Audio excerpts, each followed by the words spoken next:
लूकन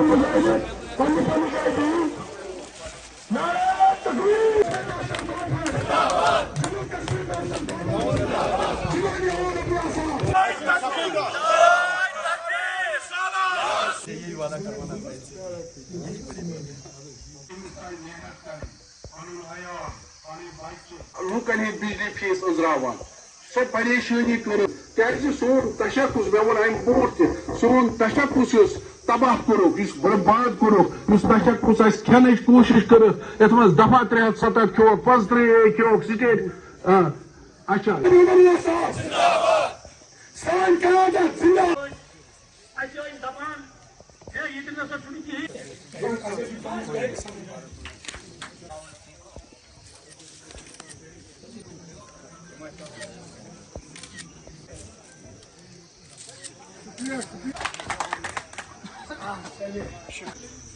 (2008) में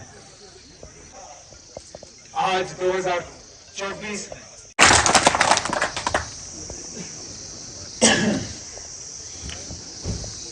मुझे इस बात का एहसास था कि दिल्ली की लगातार कोशिश रहेगी कि किसी तरह वो मुझे खामोश करे, लेकिन किस हद तक जाएंगे ये मैं पूरी तरह से समझ नहीं पाया था। जब बारामूला में मेरे खिलाफ एक शख्स खड़े हुए जिन्होंने जेल से कागज भरे थे, जिन्होंने जेल से अपनी आवाज रिकॉर्ड कराई और लोगों तक पहुंचाई, जिन्होंने जज्बात के बुनियाद पे वोट मांगे और मुझे इलेक्शन में हराया, मैंने इसको ज्यादा खतरनाक नहीं समझा। मैंने ये सोचा कि जिस शख्स ने पहले भी इलेक्शन लड़ा है, इस बार भी उसने अपनी किस्मत आजमाई और जीत गया, लेकिन उससे अलावा मैंने नहीं सोचा। मैंने उसको साजिश के तौर पर नहीं देखा, मैंने कोई दिल्ली के एजेंडा के तौर पर नहीं देखा। मैंने ये समझा कि मेरी किस्मत खराब थी, उसकी किस्मत ठीक थी और नतीजा निकला। लेकिन जब मैंने गांधरबल इलेक्शन लड़ने का फैसला किया और फिर खबरें आनी शुरू हुई कि जेल से एक और बाशिंदा अब मेरे खिलाफ लड़ने की बात कर रहा है, मैं मजबूर हुआ सोचने पे कि ये मेरे पीछे ही क्यों इन लोगों को लगाते हैं, जेल से इनको लाते हैं मेरे खिलाफ इलेक्शन लड़ने के लिए, मत इसमें कोई साजिश है। अब बारामूला का तो मैं तब भी सोच सकता था, वो वहीं का था,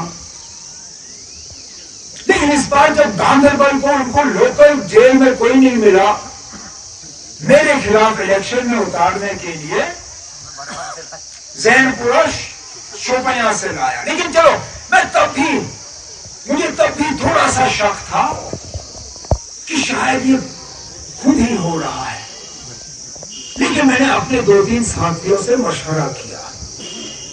मैंने कहा ना, मैं साबित करना चाहता हूं कि ये दिल्ली की साजिश रचाई जा रही है और इसको करने का एक ही तरीका है कि हम एक और सीट जो है वो लड़ेंगे, लेकिन हम बताएंगे नहीं किसी को कि हमने कौन सा सीट लड़ना है। हम आखिर में 1-2 जगहों से फॉर्म इकट्ठा करके, लेकिन चुपचाप तरीके से सुबह फैसला करके एक जगह कागज भरेंगे। कल साबित हुआ आखिर में कि ये जो हो रहा है, जेल से लोगों को लाके मेरे खिलाफ इलेक्शन लड़वाना, ये कोई मामूली बात नहीं है। नहीं तो मुझे बताइए ना, वो शख्स पहले गांधरबल से कागज भरता है, फिर क्योंकि हमने पहले ऐलान नहीं किया कि मेरा दूसरा सीट कौन सा होगा, इससे पहले मैं एमएलए बीरवा का था, उनको शक था कि मैं बीरवा से कागज भरूंगा। उसने अपने कागज बीरवा से तैयार किए। जब दोपहर को मैंने बड़गाम से अपना दूसरा कागज का हिस्सा भरा, ये लोग फंस गए थे, क्योंकि मैंने पहले वीरवा से अपनी तैयारी की थी।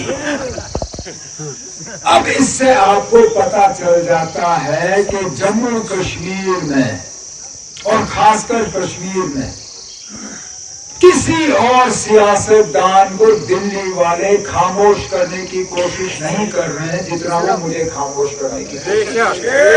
क्यों?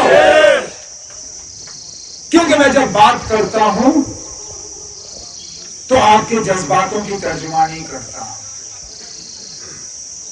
लोगों के मसलों की बात करता हूं, हमारे खोए हुए इज्जत की बात करता हूं।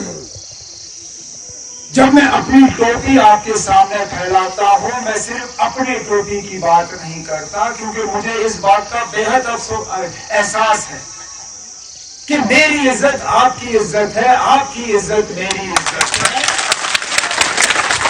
अगर आपकी इज्जत में कोई कमी आई तो मेरी इज्जत कैसे बढ़ सकती है?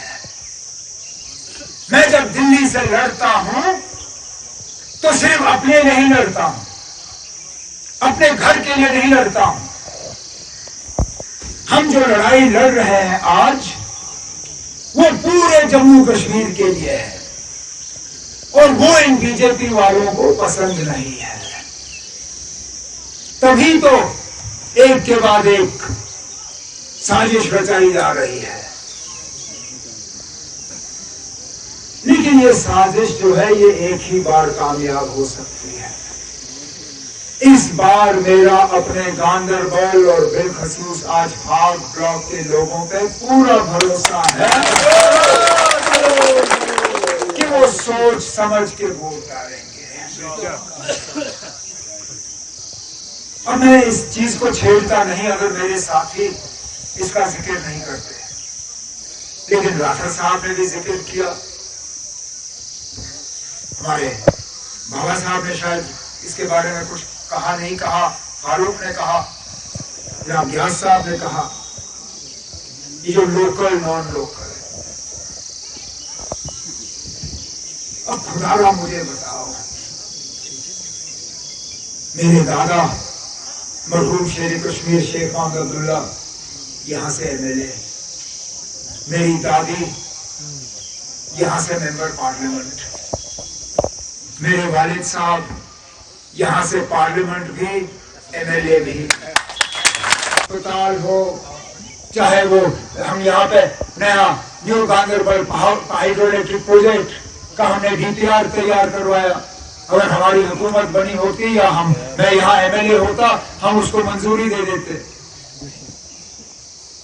नई एडमिनिस्ट्रेटिव यूनिट्स जो हमने यहाँ पे कायम किए, जो तरक्याती काम हमने यहाँ पे